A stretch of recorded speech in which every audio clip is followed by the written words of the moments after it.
All right, thanks, folks. The intent of my part of the presentation was really just to run through how an FSO would communicate and what the sort of things they would look for during an audit with respect to EWPs. Now, I realise the great work done by CPB around secondary controls was part of the focus about communicating hazards, and this is more of a general discussion around what sorts of things an FSO would look for during an audit.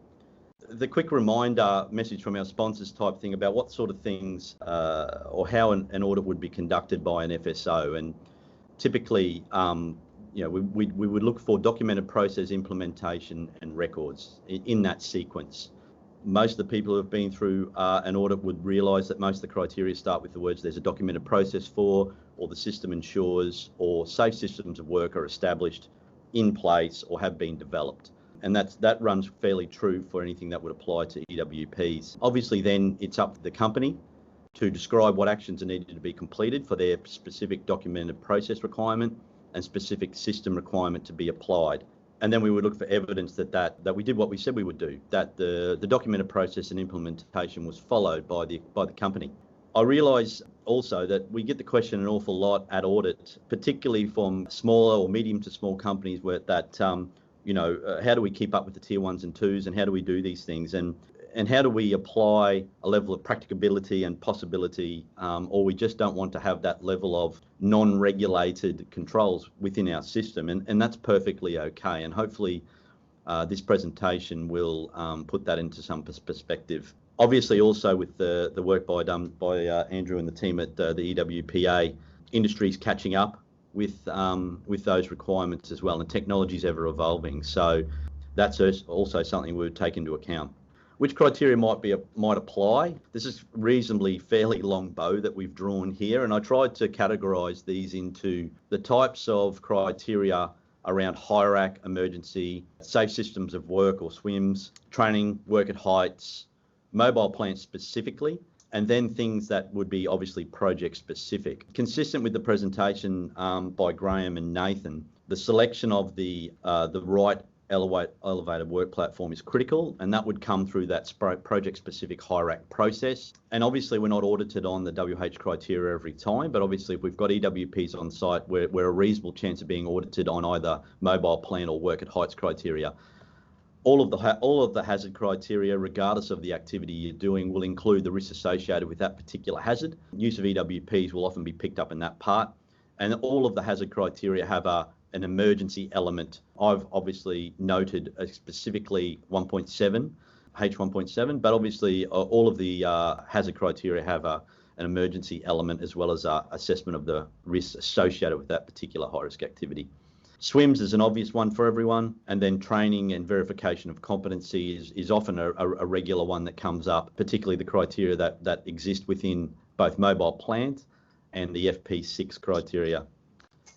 Related to mobile plant specifically, plant risk assessment, safe systems of work, traffic movement, licensing competency, maintenance, inspections, and emergency again, and then work at heights around the operation for safe access egress, where an EWP may come into play through the use of personal fall prevention devices on boom type lifts, and as a control measure to prevent work from ladders, which is quite common.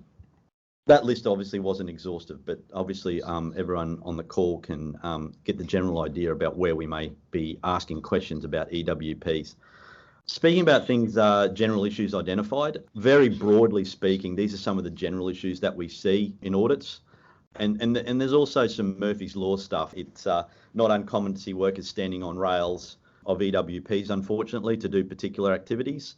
The use of EWPs as cranes or lifting equipment and materials, and some of the things that you would say, well, we wouldn't allow that, and at audit those things tend to occur. But generally speaking, the selection of the correct or appropriate EWP, if we choose to use an EWP, is obviously something that's super important. We generally get a plant risk assessment. The quality of that varies, but also any specific control measures that are identified during that plant risk assessment process, that they need to be integrated into the safe system of work. And that's a criteria in H16.3 about applying those into the safe system of work. Hierarch-wise, that's really a project and task-specific issue about how we use EWPs and what the rules are for using those on that particular site.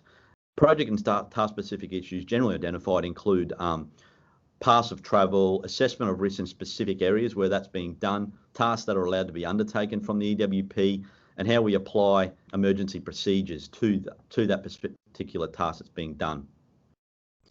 Unfortunately, the general maintenance provisions of EWPs is often an area that's not done well, particularly where the EWP is owned by a contractor rather than hired. Hired, we tend to see they're generally pretty good as a broad brush, but obviously the basics around pre-start, 3-monthly inspection and annual inspections is sort of the rudimentary type things we would be looking for.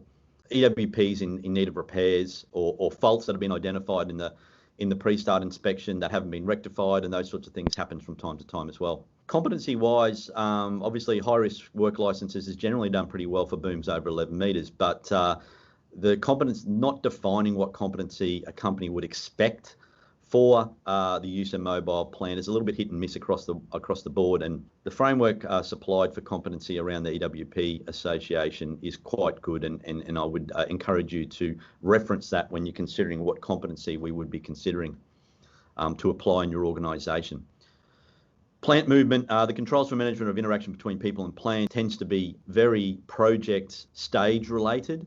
So when we're starting to get to building work, where we're starting to get to the fit out stage, that tends to be an issue, or particularly where we're doing rough-ins or we've got a large number of EWP for where there's a high slab or something like that, where there's a lot of EWPs used by a lot of different contractors in a small area.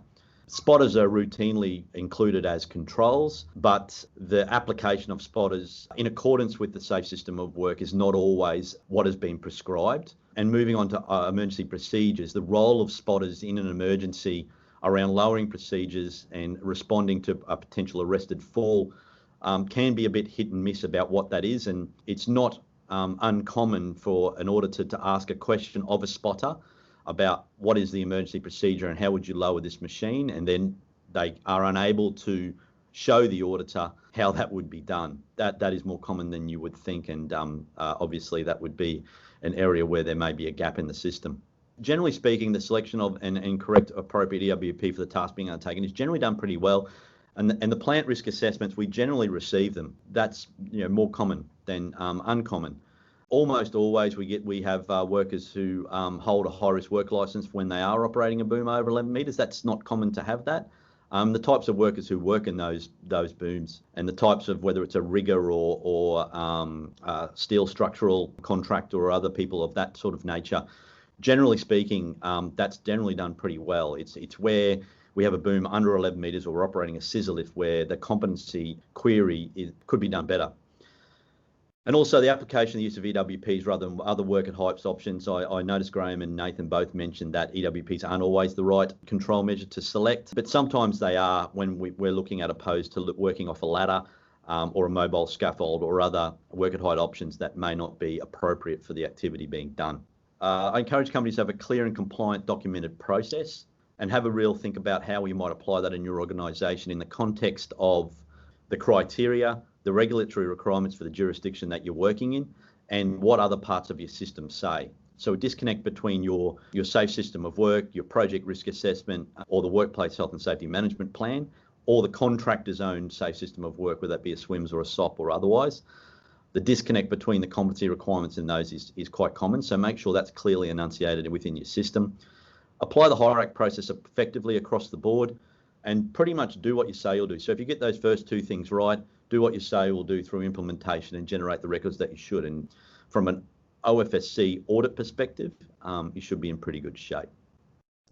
All right, that's it from me.